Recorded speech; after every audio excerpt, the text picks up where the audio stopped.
By now, waivers should have processed in your league, and there should be some guys sitting on waivers for you to pick up on the cheap. And there's one guy still on there that we've been talking about who could be an easy stash for the rest of the season, and especially right now, considering he's still on IR, and we've talked about him quite a bit, but people have questions, and I'm getting a lot of questions. So we're going to dial it home here with them for a little bit till you get it. It's Keaton Mitchell, running back of the Baltimore Ravens. He's sitting on waivers right now. He's a free pickup. If you got somebody to drop, you may want to think about it. He's not for everybody. He is a lottery ticket running back that you might be able to cash in, or just like any other lottery ticket, might be just a piece of paper, but you don't know until you see it through. And with lottery tickets and with any other types of gambles, no risk it, no biscuit. And this is a cheap biscuit. We're going to go over the news, the facts, the data on Keaton Mitchell. But what you need to do right now today is click that subscribe button. Stop missing out on these deep dives. We'll hammer a prospect every single week as the news changes. And then on top of that, we'll help you set those lineups. We'll go deep on the waiver wire all week long with multiple videos, giving you ideas on what to do, a la carte style, with player information that's hitting you left and right. Hit that subscribe button. Stop missing out. Let's talk about Keaton Mitchell some more. So, looking at the roster rates on some of these fantasy sites here, on ESPN, he's rostered in 4.4% of leagues. Over at Sleepers, 15%. Remember, there's a lot of leagues that are dynasty on that platform, so that's elevated a little bit. Yahoo's at 17%, but I also saw where he was 25% on that platform as well. He's also seeing a good bump up, probably because some of my videos, a lot of people are searching him, and the news dropped that he's coming back, that he's been practicing. The Ravens have 21 days to elevate him from IR status because he's back practicing with the team. He's blowing up the news outlets right now because he's back from that shoulder injury. He's practicing. Things are looking good. And then looking from the news here, like I just said, they got 21 days to bring him up to the 53-man roster. They got 21 days to do so. He's practicing right now. Practicing right now is an indicator that he's going to be back soon, but he's still on IR right this very second. If you're a losing team right now, you haven't won a game, you got one win on you, probably the back end of your roster, you got some jabronis here. Drop your worst jabroni, pick him up, put him on IR, pick up another jabroni, and you made a little swap there. Or you can pick up that jabroni next week or however your waivers work. But he's a free get because we just saw the roster percentages. Most of the people who have him rostered watch these videos and say, hey, I need a stash play. I need someone to really put a lottery ticket on. And the lottery tickets are big right now because the waiver wire has been ugly the last 2 weeks.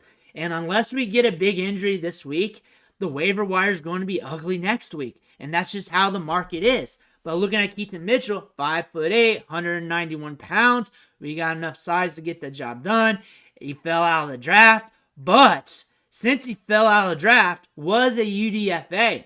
He climbed his way up the depth chart, earning his roster spot to the 53-man roster.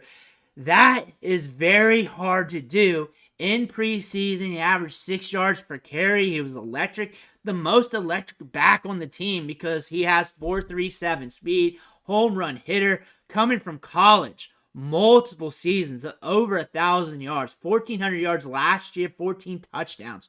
One of the most productive running backs in the 2023 draft class at the G5 level there. Looking at the advanced metrics, 3.6 yards per carry last year, 3.26 the year prior, 3.29 on his career, 54 carries of 10-plus yards. If he sees open field, if he sees daylight, there's a good chance that he houses it. He's got the opportunity to do so because no one's going to gain ground on him once he hits full speed. He also creates a lot of missed tackles as well in the open field, as he did 75 of them last year. Keaton Mitchell, tremendous running back prospect from East Carolina, fell out of draft. We covered that. But since he fell out of draft, that's not an indictment. This was a very, very, very deep running back class. One of the deepest running back classes that we've ever seen, really. And it was so deep, and the supply and demand was so off balance that we saw a lot of these good running backs fall in the draft. Some of these guys were like 3rd and 4th round prospects. They go in the 5th round, 6th round, 7th round. The NFL really did not know what to do with them because, as you noticed through the signings, they are not too interested in paying up for running backs. So a lot of these good running backs fell in the draft.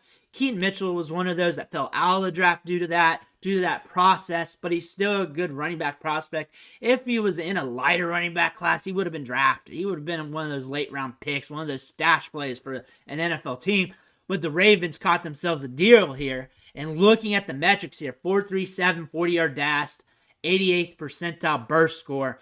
That is what you want. That is what this lottery ticket is based off of. We saw him splash in preseason. We heard good things out of training camp. Very productive out of college.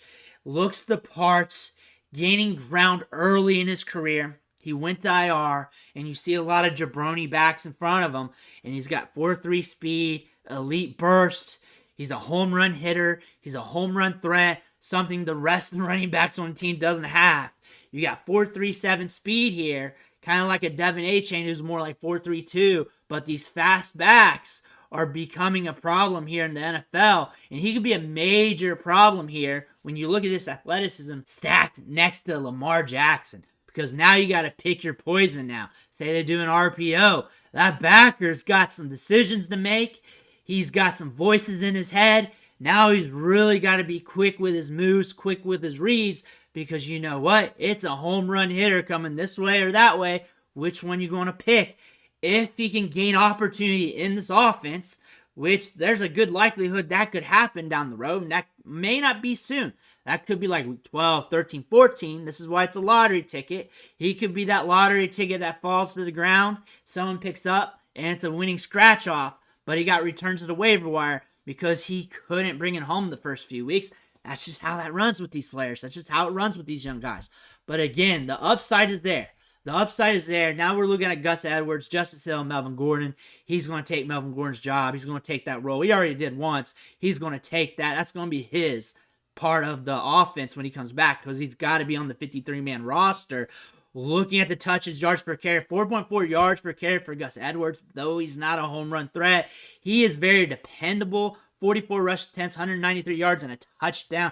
Nothing game breaker right now from these running backs. They're not getting the job done. Justice Hill missed a game due to an injury. He's got some pop in his step, but he does not have the elite speed that we're getting here from a Keaton Mitchell. So this is something different to the team's dynamic that he's bringing. The coaches like him. The coaches like him a lot. A UDFA does not make it to the 53-man roster often on these teams. Look at every running back depth chart and look at how many UDFAs are up on the 53-man roster at the running back position. Because the running back position, there's a lot of good running backs out there.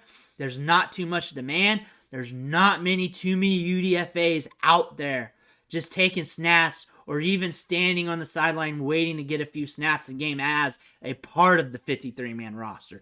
The fact that he went to IR, they're looking to bring him back. They're excited about him. That says it all. Look at preseason, look at that long run. You'll be saying, hey, that's against jabroni players. But still, you see the intangibles there. And those are intangibles these running backs don't have. They do not have that. They're not getting it done. They miss JK Dobbins. They need something. Players get injured at a higher rate on this team for some reason. We got conspiracy theories. That might hit this depth chart too. Something you got to pay attention to, which could give him some opportunity. Shit, he even got injured already. That's the thing. These Ravens players are in and out a lot. Gus Edwards has been nicked up a little bit. Justice Hill already missed a game. Melvin Gordon's going to lose his job to Keaton Mitchell pretty soon. And that's the bottom line because Keaton Mitchell said so. But looking at the Ravens schedule here, not super juicy, but we do have some games here in front of us. And matter of fact, with a player that's very boom in his portfolio, sometimes the matchup doesn't matter because he just needs one crease. Just that one opportunity. Just that one catch out in the flat with some daylight. Just seeing the second level with some daylight, and something like that could be a big time for some of you guys who are hurting right now at the running back position or hurting in general, and you just need a stash play that hits. That could happen, and he doesn't need a full workload. He just needs to hit on a couple carries in a game. He might be a week-to-week lottery ticket. He may get 10 touches a game, and if he hits on 1 or 2 of them, that's double-digit fantasy points. He's that type of player. He does not need a full workload. Matter of fact, probably shouldn't get it because he's a rookie, and they got a banger back there as a meat shield for him to keep him and prevent him from getting injured so we can get some longevity out of him.